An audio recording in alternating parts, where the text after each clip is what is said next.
जय हिंद दोस्तों। उम्मीद है आप सब लोग अच्छे होंगे।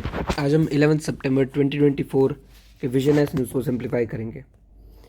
मेरी आवाज़ अब तक ठीक नहीं हुई है पूरी तरीके से, बट थोड़ा सा टॉलरेट कर लीजिएगा ताकि आपका थोड़ा रिदम टूट ना जाए, ठीक है। सबसे पहले हमारी न्यूज़ है एआई के ऊपर, आर्टिफिशियल इंटेलिजेंस के ऊपर। रिसेंटली साउथ कोरिया के सियोल में मीटिंग हुई है इसके ऊपर, जिसमें हम बात कर रहे हैं responsible AI in military domain. Okay, ये ब्लूप्रिंट फॉर एक्शन है जो कि रिस्पॉन्सिबल एआई मिलिट्री के लिए काम करेगी। ओके, नॉर्मल हाइलाइट्स क्या क्या है भाई इस रिपोर्ट की, ब्लूप्रिंट फॉर एक्शन की। तो भाई एआई का मिलिट्री डोमेन में इस तरीके से यूज़ करना है कि वो अंडरमाइन न करे international peace, security and stability को। देन हमें ये मानना है, रिकॉग्नाइज करना है कि भाई एआई प्रेजेंट कर सकता है हमारे सामने foreseeable and unforeseeable risk also. Okay, and AI के अंदर भी हमें भाई कुछ हद तक मेंटेन करना है ह्यूमन कंट्रोल एंड इन्वॉल्वमेंट, ताकि भाई कुछ हद तक भाई ह्यूमन इन्वॉल्वमेंट है तो आपके पास डिसीजन मेकिंग पावर हमेशा रहेगी, राइट। जैसे कि भाई न्यूक्लियर वेपन को एम्प्लॉय करना एसेट्रा। फिर भाई रिस्पॉन्सिबल यूज़ करना है मिलिट्री डोमेन के अंदर आपको कि जो आपका इंटेलिजेंस है वो एथिकल एंड ह्यूमन सेंट्रिक रहे, साथ ही साथ नेशनल एंड इंटरनेशनल लॉ के साथ इन लाइन हो। Okay, and at last open and inclusive होना चाहिए, साथ ही साथ international cooperation and capacity building अच्छा और हमें करना है ताकि जो भी नॉलेज के अंदर गैप है वो हम फुलफिल कर पाएँ। That's it. ओके, एकदम ही बकवास था बट फिर भी देखना है हमें, क्योंकि अगर और ओवर एआई के ऊपर कोई क्वेश्चन आता है तो उसमें हम पर्टिकुलर एक पॉइंट लिख सकते हैं मिलिट्री का, जिसमें हम ये सब बात लिख सकते हैं। चलिए नेक्स्ट देखते हैं। India's GCC adopt action plan for joint activities. सबसे पहले तो भाई जीसीसी क्या है वो देख लेते हैं, ठीक है।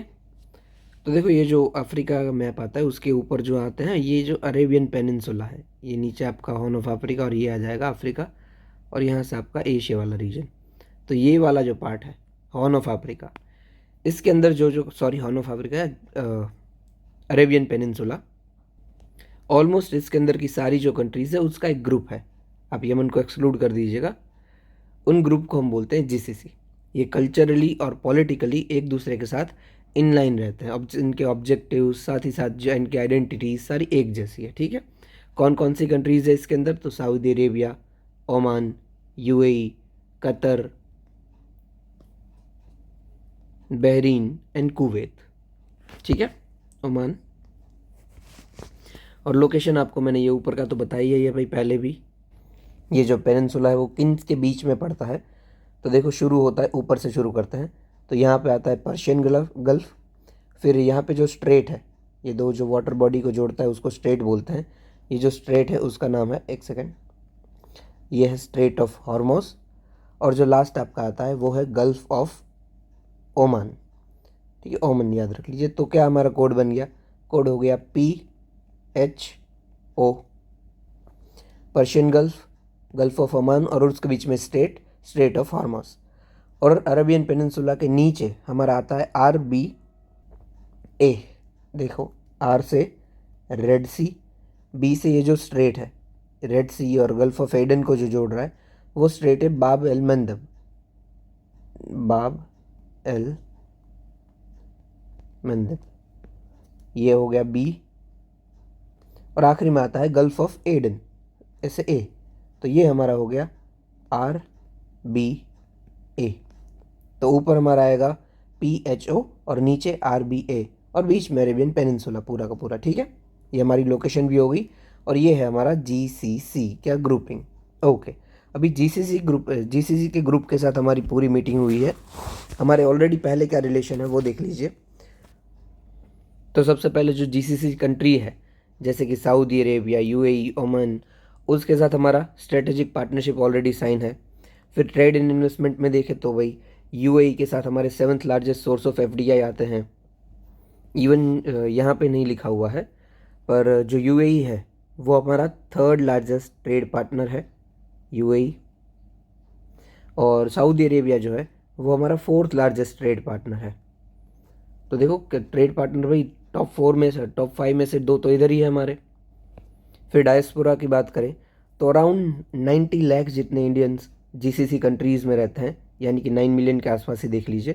और जितना भी हमें रेमिटेंसेस आता है उसका अराउंड 30% के आसपास सिर्फ जीसीसी से ही आता है। मतलब जो इधर 90 लाख लोग कमा रहे हैं वो घर तो भेजेंगे ना, तो जितना भी टोटल सारे देशों से आ रहा है उसमें से 30% जितना सिर्फ जीसीसी से आ रहा है।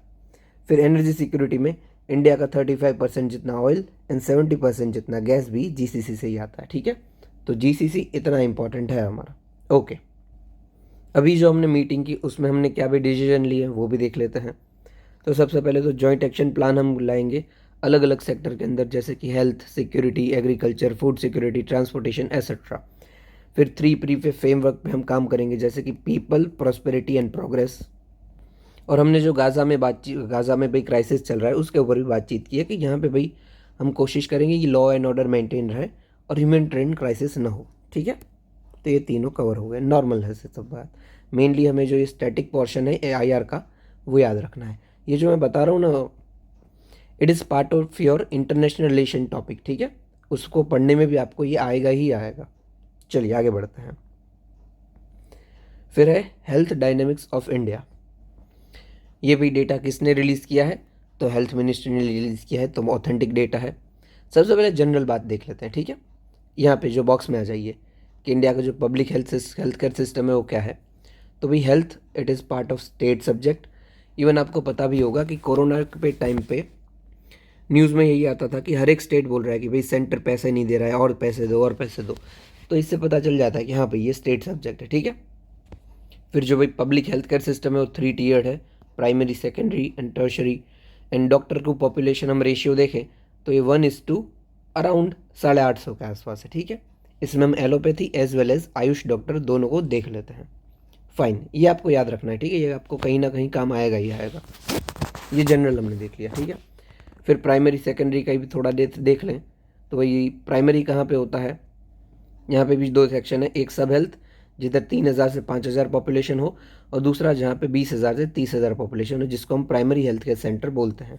ओके, फिर सेकेंडरी में आता है जहाँ पे 80,000 टू 120,000 पॉपुलेशन होगी, और दूसरा आता है डिस्ट्रिक्ट सब डिस्ट्रिक्ट हॉस्पिटल्स। फिर टर्शरी में आखिरी आएगा district hospital and medical college hospitals. ये सब आपको याद रखने की ज़रूरत नहीं है, इट्स फाइन। ठीक है, आपको जनरल बस पता होना चाहिए कि primary health care centre, community health care centre and फिर डिस्ट्रिक्ट हॉस्पिटल्स। ओके, अभी के दूसरे डायनेमिक्स देख लेते हैं जो जो रिलीज़ हुए हैं, जो क्या डेटा है भाई। तो भाई हमारे पास डिस्ट्रिक्ट हॉस्पिटल्स अराउंड 700 है, 714, एंड मेडिकल कॉलेजेस अराउंड 360 के आसपास है। ठीक है, ओके, रूरल और अर्बन दोनों का डेटा देखें तो हेल्थ केयर फैसिलिटीज़ है वो इंक्रीज़ हुई है हमारी, फर्स्ट ये ट्रेंड हो गया। फिर जो मोर प्राइमरी हेल्थ केयर सेंटर्स है रूरल एरियाज़ में वो और बढ़ गए हैं, अराउंड 32,000 हो गए हैं। पहले ये थे उसके मुताबिक काफ़ी ज़्यादा है। ठीक है, और हाँ रूरल एरिया में जो ज़्यादा काम कर रहे हैं वो अराउंड 25,000 के आसपास है। ठीक है, शॉर्टेज ऑफ डॉक्टर अभी भी हमारे पास है, बट हाँ ये बढ़ रही है। ठीक है, मतलब अच्छा हम कर रहे हैं। पहले भाई डॉक्टर एंड मेडिकल ऑफिसर्स से वो 20,000 से अभी वो 32,000 हो गए हैं। फिर इंफ्रास्ट्रक्चर गैप में देखें तो हाँ भाई अभी भी हम पीछे तो हैं, जितनी भी बिल्डिंग्स चल रही है मतलब अभी हॉस्पिटल्स में ज़्यादातर रेंटेड है, मतलब और हमें काम करने की ज़रूरत है। यस, और जो हाँ ये वैकेंसी है ना, वैकेंसी भी डबल हो चुकी है। ग्रेट, अच्छी बात है। अर्बन में हम देख लें तो अगेन इंटरस्टेट डिस्पैरिटी हमें देखने को मिलती है, यानी कि किसी भी तो स्टेट में बहुत अच्छा चल रहा है जबकि किसी स्टेट में बहुत बुरा चल रहा है। डेटा भी दिया है हमारे पास कि भाई 36% जितने urban primary health care centres में अभी भी शॉर्टफॉल है। ग्रेट, और इंफ्रास्ट्रक्चर गैप में हम क्या बोल रहे हैं कि जितनी भी अगेन बिल्डिंग है वो रेंटेड बिल्डिंग है, नॉर्मल बात है। ठीक है, ये डेटा तो देखो किसी ना किसी जगह पे आप कोट कर लीजिए, आपको काम आएगा। ठीक है, स्पेशली रूरल का डेटा, अर्बन तो ठीक है, और यहाँ पे जो दिया गया है वो डेटा। ठीक है, चलिए आगे देखते हैं। Indo Pacific ocean initiative completes 5 years। ये भी इंडिया ने लॉन्च किया था 2019 में ईस्ट एशिया समिट के दौरान एट बैंकॉक। ठीक है, मेन इसकी फिलॉसफी क्या है, तो सागर, सागर मतलब security and growth for all in the region. Okay great, इसको आपको यूज़ करना है, ये बहुत जगह पे आप यूज़ कर सकते हो। सागर, मेन इसके पिलर्स कौन कौन से, मतलब किस कंट्री के साथ हम क्या क्या कर रहे हैं, तो मेरी टाइम सिक्योरिटी में यूके एंड इंडिया है, मेरीटाइम इकोलॉजी में ऑस्ट्रेलिया थाईलैंड, मेरीटाइम रिसोर्सेज में फ्रांस इंडोनेशिया, ये नॉर्मल है, ये आपको याद रखने का ज़रूरत नहीं है। आगे देखो, ये कोई ना अलग से इसका फ्रेमवर्क हमने नहीं बनाया हुआ है, जो ऑलरेडी अवेलेबल फ्रेमवर्क है हमारे पास, जैसे कि Indian Ocean Rim Association, BIMSTEC, उसको ही हम यूज़ करते हैं और उसी के अंदर काम करते हैं। बस फिलोसफी सागर वाली है, ठीक है। सिग्निफिकेंस क्या क्या है भाई, तो ये भी अल्टरनेट प्रोवाइड करता है जियो पॉलिटिकल कॉम्पिटिशन के लिए जो इंडो पैसिफिक में चल रहा है। डेफिनेटली चाइना की हम बात कर रहे हैं। फिर जो इंडिया का विजन है, maritime India vision 2030 and maritime Amritkaal vision 2047, उसके साथ ही अलाइन करता है। और एट लास्ट ये कन्वर्ज करता है दूसरे इनिशिएटिव्स के साथ भी, जैसे कि Indo Pacific economic framework, Indo Pacific sorry Australia Indo Pacific ocean initiative partnership and ASEAN outlook for Indo Pacific, ठीक है। नॉर्मल बात है।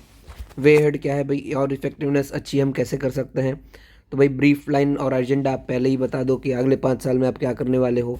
फिर इसको एक ट्रूली ग्लोबल बॉडी बनाइए, ईस्ट अफ्रीकन और गल्फ कंट्रीज़ को भी इसके अंदर लेके आइए और एनुअल समिट्स कीजिए आप, और हर एक पिलर की समरी बनाइए कि भाई इस साल हम क्या किए। ओके, चलिए आगे देखते हैं। और हाँ, आगे देखने से पहले भाई आपको इसकी पीडीएफ चाहिए तो टेलीग्राम ग्रुप से आपको मिल जाएगी, लिंक उसके डिस्क्रिप्शन में है। और ये वीडियो आपको पसंद आ रहा है तो लाइक, शेयर, कमेंट, सब्सक्राइब ज़रूर कीजिएगा, इससे मोटिवेशन मिलता है। चलिए, फिर है भाई, prime minister chaired first meeting of the governing body of अनुसंधान नेशनल रिसर्च फाउंडेशन। सबसे पहले यही चीज़ क्या है वही देख लेते हैं। तो भाई इसको अनुसंधान वही NRF एक्ट के अंदर बनाया गया है, ठीक है। इसका एम क्या है, तो भाई सीड, ग्रो एंड फॉस्टर करना रिसर्च एंड इनोवेशन के कल्चर को, मतलब उसको बढ़ावा देना, ठीक है। और फंडिंग इसको किधर से मिल रही है भाई, तो 50,000 करोड़ के आसपास पैसे मिल रहे हैं, जिसमें से तो 14,000 करोड़ रुपए सेंटर से मिलेंगे और 36,000 प्राइवेट सोर्सेज से मिलेंगे। ओके, गवर्नेंस क्या क्या है भाई, तो एडमिनिस्ट्रेशन डिपार्टमेंट है, particularly department of science and technology, वो इसको एडमिनिस्टर करेगा। गवर्निंग बॉडी के अंदर इस PM इसके एक्स ऑफिसो प्रेसिडेंट होंगे और वाइस प्रेसिडेंट एक्स ऑफिस होंगे union minister of science and technology and union minister of education. Okay, इसको चेयर कौन करेगा, तो principal scientific advisor of government of India. Okay, देखो इससे क्वेश्चन आ सकता है, ये जो गवर्निंग बॉडी है उससे क्वेश्चन आ सकता है, ऑलरेडी UPSC ने पूछ लिया है, ठीक है। अलग अलग बॉडी के ऊपर ये पूछ लेते हैं। जैसे कि हमने देखा कि ये बॉडी का मेन काम क्या रहेगा कि इनोवेशन और रिसर्च को और बढ़ाना है, ठीक है। वैसा कल्चर करना है कि हर एक इसके साथ जुड़े। बट इसके अंदर भी भाई इशू है, क्योंकि हमारी जो एजुकेशन इंस्टीट्यूट है, जो हायर एजुकेशन प्रोवाइड करती है, वो बहुत ही कम है हमारे पास। और पर्टिकुलरली जो है हम उसी के कॉन्सेंट्रेटेड है, एक तो कम है और कॉन्सेंट्रेशन उसी के ऊपर है, जैसे कि Indian institute of science, IITs etcetera, आपको पता है। और जो सेवरल मिनिस्टर्स है, मिनिस्ट्री, वो ऑलरेडी अपना सेपरेट डिपार्टमेंट चलाते हैं रिसर्च एंड डेवलपमेंट के लिए।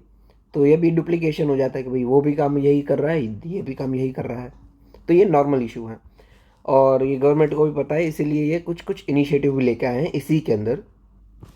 तो भाई सबसे पहला है सेंटर ऑफ एक्सीलेंस बनाएंगे ताकि वर्ल्ड क्लास रिसर्च सेंटर हो हमारे पास। फिर भाई mission for advancement high impact areas, priority base पे जो भी सॉल्यूशन प्रोवाइड करना होगा वो करेंगे और सेक्टर वाइज करेंगे। भाई समझ लीजिए कोई EV के ऊपर इनोवेशन कर रहा है तो उसको वैसा सॉल्यूशन प्रोवाइड करो। And then pair partnership for accelerated innovation and research, तो भाई समझ लीजिए कोई नई यूनिवर्सिटी है या फिर कोई नए रिसर्च के साथ जुड़े हैं, उसको टॉप यूनिवर्सिटी के साथ जोड़ देंगे ताकि उनको मेंटरशिप प्रोवाइड मिल जाए और हब एंड स्पोक मॉडल जैसा काम हो जाए, ठीक है। ग्रेट, चलिए आगे देखते हैं। ये देखो कुछ खास काम का नहीं था, बट इसकी जो गवर्निंग बॉडी है ना वो आपको याद रखनी है कि PM प्रेसिडेंट है, इसके एक्स ऑफिसो है एजुकेशन और टेक्नोलॉजी मिनिस्टर, और चेयर इसको करते हैं प्रिंसिपल ऑफ साइंटिफिक एडवाइज़र। और हाँ, एट लास्ट किसके अंदर ये काम करती है, तो department of science and technology. फिर हमारी नेक्स्ट न्यूज़ है वो है साइबर क्राइम के रिलेटेड, ठीक है। ऑलरेडी देखो हमने एक स्कीम बनाई हुई है, Indian cyber crime coordination centre, ठीक है। इसका मेन क्या रहता है, तो साइबर क्राइम को कंट्रोल करना और उसके सामने फाइट करना, दैट्स इट। और इसी के अंदर हम नए 4 इनिशिएटिव लेके आए हैं, जैसे कि cyber fraud mitigation centre, cyber command programme, Samanvaya platform and cyber suspect registry. जैसे कि ये फ्रॉड मिटिगेशन सेंटर है, इसके अंदर हम ऑनलाइन फाइनेंशियल क्राइम को टैकल करेंगे। फिर साइबर कमांडोज है, उसके अंदर हमारी पर्टिकुलरली स्पेशल विंग बनाएंगे कि भाई आपको यही काम करना है, ठीक है, जैसे साइबर क्राइम डिपार्टमेंट होता है वैसे। और ये समन्वय पोर्टल के अंदर हम वन स्टॉप पोर्टल है डेटा रिपोजिटरी के अंदर, मतलब सब कुछ इसके अंदर होगा, एनालिटिक्स है होगा, कॉपरेशन होगा, और जो लॉ इन्फोर्समेंट एजेंसी है उसके साथ कोऑर्डिनेशन करने को भी मिलेगा। और ये साइबर सस्पेक्ट रजिस्ट्री के अंदर एन जैसे NCRB है वैसे ही NCRP हम बनाएंगे, साइबर क्राइम रिपोर्टिंग पोर्टल, ठीक है। नॉर्मल आप बस यूज़ क्या कर सकते हो कि I4C Indian cyber crime coordination centre क्या कर रहा है, मतलब ये एक बॉडी हमने बनाई है साइबर क्राइम के लिए, उसके अंदर ये सब सेक्शन लिख सकते हैं, ठीक है। कुछ भी आपको कोई भी पॉइंट याद हो, you can write it down. Cyber security हम भाई क्यों इतनी इंपॉर्टेंट कहते हैं, तो देखो ऑलरेडी हमें पास में एक्सपीरियंस हो गए हैं, जैसे कि इंफ्रास्ट्रक्चर प्रोजेक्ट। इसका एग्जाम्पल है मालवेयर अटैक हुआ था Kundan coulomb nuclear power plant के ऊपर। ये मालवेयर अटैक क्या होता है भाई, चोरी छुपे आपके कंप्यूटर के अंदर वायरस घुस जाना, दैट्स इट, ठीक है। वायरस समझ लो या फिर कोई बग समझ लो, ठीक है। ये आपका डेटा चोरी कर लेते हैं, ओके। फिर इकोनॉमिक सिक्योरिटी के लिए जैसे कि वोनाक्राई रैंसमवेयर अटैक, ये नाम है, ठीक है, ये नाम है वोनाक्राई रैंसमवेयर अटैक है, टाइप है, जैसे मालवेयर अटैक टाइप है वैसे ही रैंसमवेयर टाइप है। ये रैंसमवेयर के अंदर क्या करते हैं कि भाई आपके डेटा के अंदर पहले तो ये घुस जाते हैं, फिर उसको लॉक कर देते हैं, फिर रैंसम मांगते हैं कि भाई इतना पैसा दो फिर जाके हम इसका लॉक खोलेंगे, ओके। फिर नेशनल डिफेंस के अंदर जैसे कि स्ट्रक्शनस बॉम्ब अटैक हुआ था ईरानियन न्यूक्लियर फैसिलिटी के ऊपर। देखिए बॉम्ब अटैक में काफ़ी डेंजर होता है, इसके अंदर क्या होता है कि समझ लीजिए कि मेरे कंप्यूटर में वायरस आ गया है, ओके। अभी मैं किसी और कंप्यूटर को, मतलब किसी और को कुछ फ़ोटो भेजता हूँ या वीडियो भेजता हूँ, तो ऑटोमेटिकली उसके थ्रू ये वर्म मेरे कंप्यूटर से वहाँ पे ट्रैवल कर जाएगी, बस ऐसे ही ट्रैवल करती रहेगी, यानी कि ये कंप्यूटर नेटवर्क जो ऑलरेडी इस्टेब्लिश्ड है उसी का यूज़ करते हुए अपने आप फैलती रहेगी। इसके लिए आपको कुछ ज़रूरत नहीं है। जबकि मालवेयर में क्या होता था हमारे ऊपर कि आपको कोई ईमेल या फिर कोई मैसेज आता है, उसके ऊपर आप क्लिक कर देते हो गलती से, तो आपके अंदर आ जाएगा, ऐसे ही नहीं आता है ऑटोमेटिकली, बल्कि जो वॉर्म अटैक है वो ऑटोमेटिक भी आ सकता है, आपको पता भी नहीं होगा कब आ गया है, ठीक है। ओके, समझ आ गया होगा राइट कि कौन कौन सी टाइप है ये साइबर अटैक्स की, मालवेयर, रैंसमवेयर, वॉर्म अटैक। फिर फिशिंग भी आता है। फिशिंग में क्या होता है, फिशिंग में हम क्या करते हैं, मछली पकड़ते हैं ना, वो चारा डालते हैं कि भाई मछली आएगी खाएगी। सेम इसमें भी होता है, आपको मेल आता है कि समझ लीजिए आप 10 लाख रुपए जीत गए हैं, आप उसके ऊपर क्लिक करोगे, आपके अंदर अटैक हो जाएगा भाई। बस यहाँ पे फिशिंग का स्पेलिंग है आपका ऐसा, PH से शुरू होता है, वो F से होता है, तो अलग अलग है, हल्का सा फ़र्क है, ठीक है। चलिए अभी शॉर्ट न्यूज़ है उसको कवर करते हैं। तो सबसे पहला है संचार साथी। तो देखो जितने भी फ्रॉड मोबाइल नंबर ऑलरेडी चालू थे, मतलब दूसरे किसी नाम से लिए हुए हैं, फ्रॉड हो, उनको बंद कर दिया अराउंड 1 करोड़। और इसी के साथ किया है संचार साथी ने। ये किसने लॉन्च किया है, तो डिपार्टमेंट ऑफ टेलीकम्युनिकेशन ने। ये क्यों किया है, तो साइबर फ्रॉड के सामने फाइट करने के लिए, ओके। कौन कौन से मॉड्यूल्स है इसके अंदर, चक्षु है जो कि सस्पेक्ट करता है फ्रॉड को, फिर सर है, टेफ ऑफ, KYM, KYI, रिकविन, ये सब देख लेना, ठीक है। नॉर्मल में कुछ काम का है नहीं ये, बस यही नाम याद रखना है, Sanchar Saathi, launch by department of telecommunication against cyber crime and cyber fraud. फिर है हमारा northern united 2024, what is it, तो भाई रशिया एंड चाइना ने अनाउंस किया है कि वो joint naval as well as air की ड्रिल करेंगे, एक्सरसाइज करेंगे, दैट्स इट। इसी का नाम है नॉर्दर्न यूनाइटेड, ओके। कौन से एरिया में ये करने वाले हैं, तो sea of Japan and sea of Okhotsk, okay. यही हमारे लिए काम का है, दोनों लोकेशन। सबसे पहले देख लेते हैं सी ऑफ ओखोत्स। देखिए ये है रशिया वाला एरिया, ये रशिया है, ठीक है, ये रशिया, और नीचे ये पड़ता है, ये चाइना है, ओके। वो फ़ोटो छोड़िए, ये फ़ोटो देख लीजिए, यहाँ पे अच्छा दिख रहा है, ठीक है। ये रहा हमारा रशिया, रशिया के नीचे चाइना, ओके। अभी देखो रशिया का जो एकदम ईस्टर्न बाजू है, यहाँ पे पड़ता है एक पेनिनसुला, कामचटका पेनिनसुला, हमने ये पहले भी देख लिया था। और इस कामचटका पेनिनसुला और नीचे आता है हमारा कुरिल आइलैंड, ये कुरिल आइलैंड डिस्प्यूटेड है with Russia and Japan. Russia बोलता है ये मेरे हैं, जापान बोलता है ये मेरे, ये कुरिल आइलैंड्स हैं, ठीक है। अब इसी के बीच में ये पड़ता है सी ऑफ ओखोत्स, ओके। और एक तो इधर हम एक्सरसाइज करने वाले हैं, मतलब रशिया एंड चाइना करेंगे, हम तो नहीं एंड दूसरा ये लोग करेंगे सी ऑफ जापान में। सी ऑफ जापान आपको दिख रहा है, ये थोड़ा सा रशिया वाला पार्ट आ गया, यहाँ पे चाइना आ गया, और ये जापान के बीच में पड़ता है सी ऑफ जापान, ओके। याद हमें क्या रखना है, तो कामचेटका पेनिनसुला, कुरिल आइलैंड, और ये sea of Japan and sea of Okhotsk की लोकेशन। फिर ये सी ऑफ ओखोत्स के आप राइट में आओगे, मतलब ईस्टर्न बाजू, तो यहाँ पे आएगा बेरिंग सी, और ये जो स्ट्रेट है जो है आर्कटिक ओशन और पैसिफिक ओशन को जोड़ रहा है, ये है बेरिंग स्ट्रेट, ठीक है। बेरिंग सी है इसीलिए बेरिंग स्ट्रेट, ओके।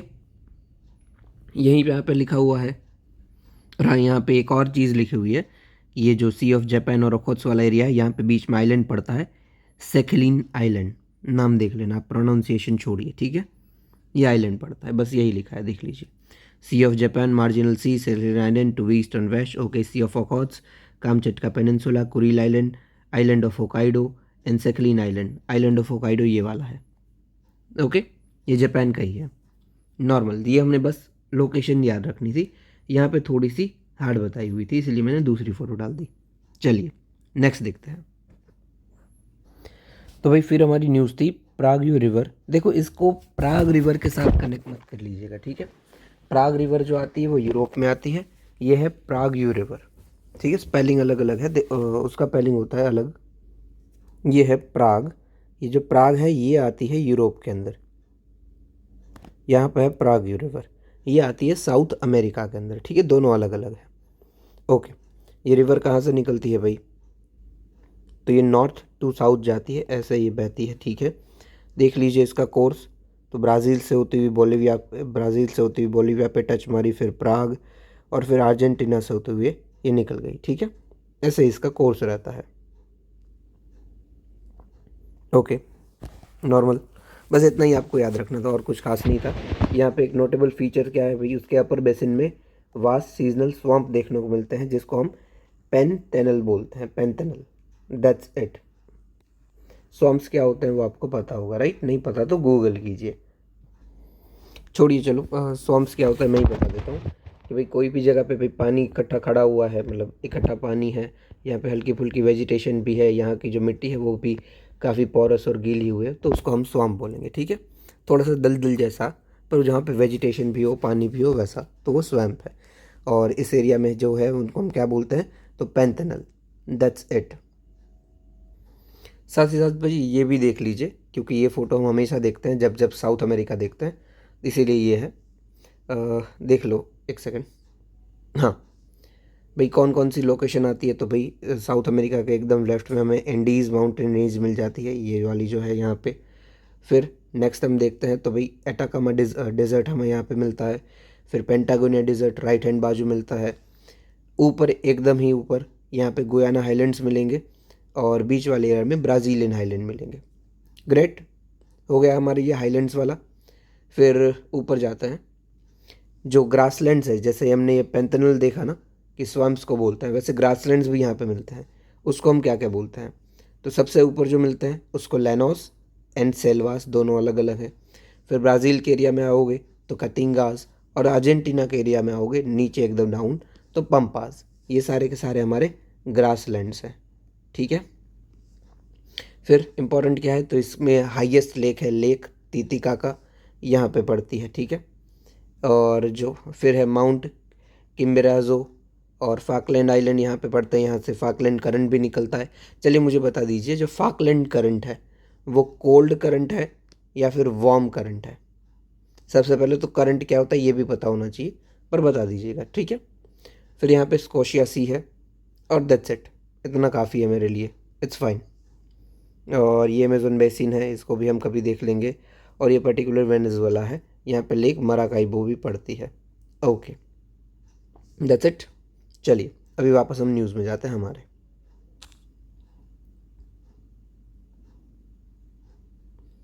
फिर नेक्स्ट है प्रेस बायोपिया। कुछ भी नहीं है, जो नज़दीक के नंबर आ जाता है हमें पावर आ जाती है, नज़दीक का क्लियर दिखता नहीं है, नज़दीक का, उसको हम प्रेस बायोपिया बोलते हैं, ठीक है। So it is a refractive error which eyes gradually lose ability to focus on nearby object. ये जनरली आफ्टर 40 के पास आता है हमें, ठीक है। चलिए नेक्स्ट देखते हैं, डिजिटल पब्लिक गुड। एक सेकेंड, ये हमने ऊपर तो देखा ही नहीं यार भाई। ये प्रेस बायोपिया है, इसके लिए ही ड्रग कंट्रोल जनरल है, उसने अप्रूव कर दिया है न्यू आई ड्रॉप प्रेसवू। इससे क्या होगा, जो नज़दीक के हमारी रीडिंग ग्लासेस की हमें ज़रूरत पड़ती है कि अगर हमें प्रेस बायोपिया है, उसको ये एलिमिनेट कर देगा, ठीक है।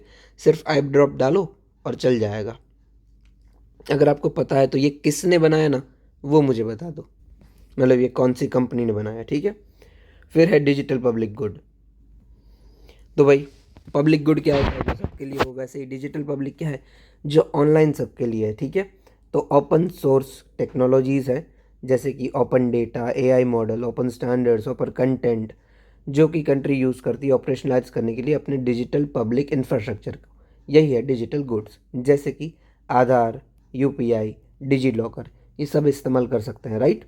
ये इवन ओपन सोर्स टेक्नोलॉजी के ऊपर क्वेश्चन भी पूछा था यूपीएससी ने। चल ये वैसे मैं बताता ही हूँ हाँ आपको हर एक क्वेश्चन में कि कौन से आर्टिकल से कौन सा क्वेश्चन हो सकता है, कौन सा थीम से क्वेश्चन बन रहा है, एट्सेट्रा मैं बाजू में लिखता हूँ, ठीक है। चलिए नेक्स्ट देख लेते हैं हमारा, एक सेकेंड। फिर है सिद्धा मेडिकल सिस्टम।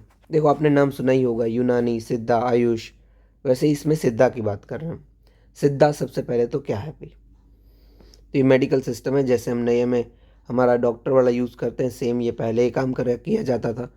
किस फाउंडर कौन थे इसके, तो अगस्त्य ऋषि का आपने नाम सुना होगा। अगर आप महाभारत रामायण ऐसा कुछ देखे हुए तो अगस्त्य ऋषि का नाम सुना ही होगा, उन्होंने इसको फाउंड किया था। इनका जो लिटरेचर है, मतलब जो लिखा गया है, तमिल में लिखा गया है, ठीक है। मतलब जो हमारे पास बुक्स हैं वो तमिल में अवेलेबल हैं, तो डेफिनेटली तमिल में अगर अवेलेबल है तो प्रैक्टिस भी कहाँ पे हुआ होगा, होता हुआ है तो जहाँ पे तमिल एरियाज़ में लोग रह रहे हैं वहाँ पे, और साउथ ईस्ट एशिया में भी जहाँ पे हमारे तमिलियन लोग रह रहे हैं वहाँ पे, ओके। कौन से प्रिंसिपल पे काम करता है, तो पंचभूतम। पंचभूतम में क्या है भाई, तो टेस्ट, पंचभूतम, उसके साथ साथ टेस्ट और 3 ह्यूमर्स के ऊपर। वो 3 ह्यूमर्स कौन कौन से हैं भाई, तो वाली, अजहल एंड ईयम। वाली का मतलब होता है एयर एंड स्पेस, फिर अजल का मतलब होता है फायर, एंड ईयम का मतलब होता है वाटर एंड अर्थ, ओके। चलिए ये याद रखने का ज़रूरत नहीं है, बस आपको यही याद रखना है कि सिद्धा को फाउंड किसने किया था और किसके ऊपर काम करता है, तो पंचभूतम, टेस्ट एंड 3 ह्यूमर्स के ऊपर, ओके। न्यूज़ में क्यों था भाई, तो भाई सिद्धा के यूज़ से रिड्यूस हो रहा है गर्ल्स के अंदर एनीमिया, इसलिए न्यूज़ में था। फिर आखिरी है प्रोटॉन फ्यूजन इंजन।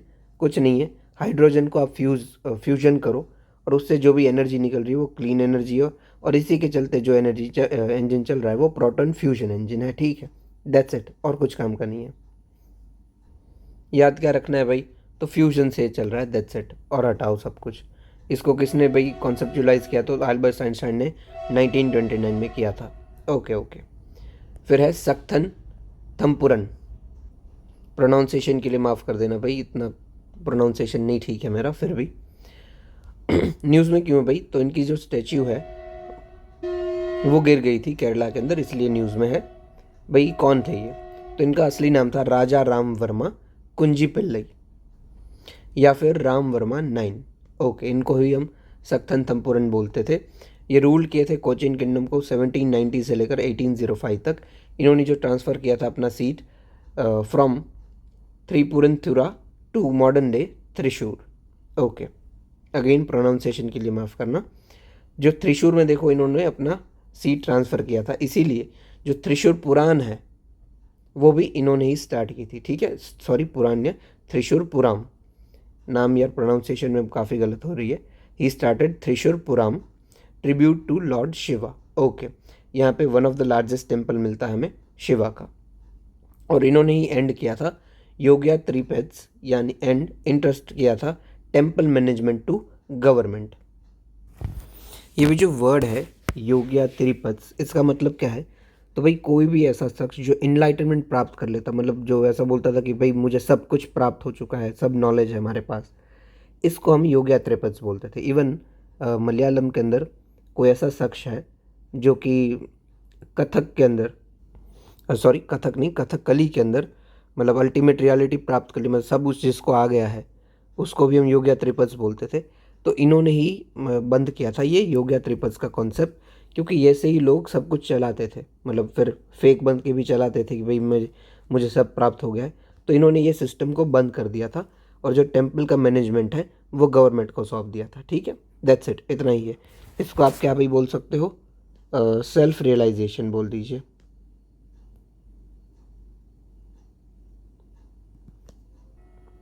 या फिर इनलाइटनमेंट। ठीक है, चलिए लास्ट न्यूज़ है हमारी गाज़ा स्ट्रिप के ऊपर। सबसे पहले तो आपको लोकेशन ध्यान होनी चाहिए। ठीक है, मैंने पहले भी 2-3 बार बताई है, फिर भी एक बार फिर बता देते हैं हम। ये है आपका इज़राइल। ठीक है, इज़राइल के यहाँ पे आपकी पड़ती है गाज़ा स्ट्रिप, इस एरिया में। फिर से मार्क मैं कर देता हूँ दूसरे पेन से, एक ही सेकेंड। ये है आपकी गाज़ा स्ट्रिप। ओके, फिर यहाँ पे आपका पड़ता है वेस्ट बैंक। इसके ऊपर वाले एरिया में पड़ता है गोलन हाइट्स। और यहाँ पे आपकी जो लेबनान यहाँ पे कंट्री है, लेबनान के साथ जो बाउंड्री बनती है उसको हम बोलते हैं ब्लू लाइन।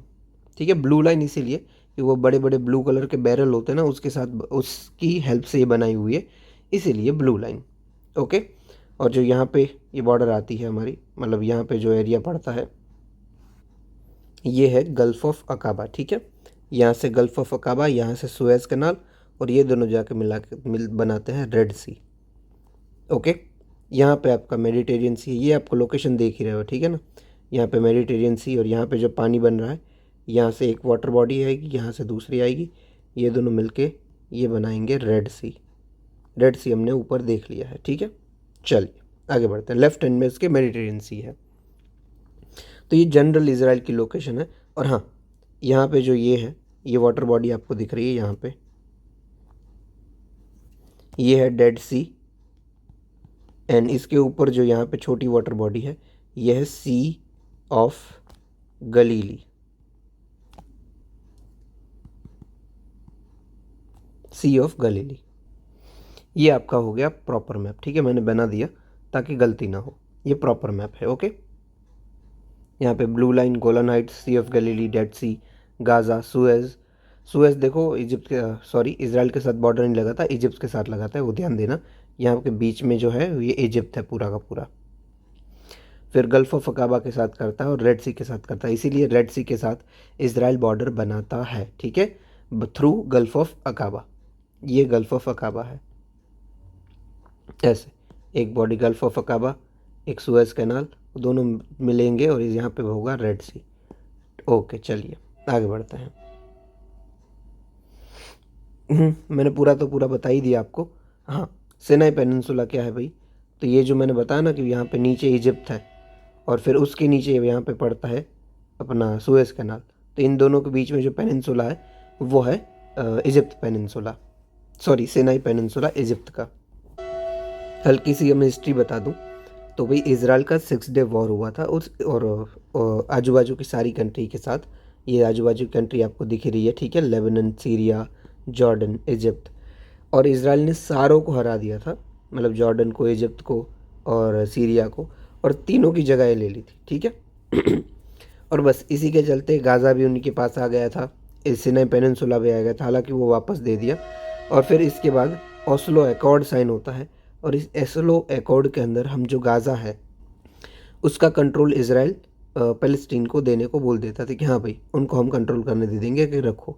साथ ही साथ जो वेस्ट बैंक है उसका भी कंट्रोल फ़लस्तीन को देते हैं कि ये भी कंट्रोल आपका होगा।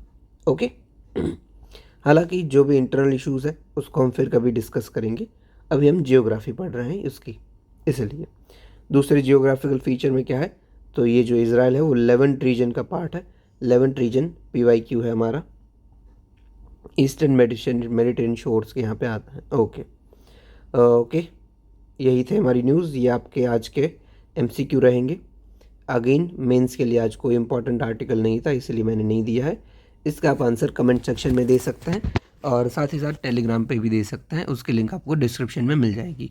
और हाँ, आप अपना मेंस का आंसर अगर इवैल्यूएशन चाहते हैं जो मैं देता हूँ वही को, अगर मैं टाइम मिलेगा तो आप चैट ग्रुप में भेजना, नॉर्मल में आप भेज नहीं पाओगे। ठीक है, तो दैट्स इट, इतना सुनने के लिए आपका शुक्रिया।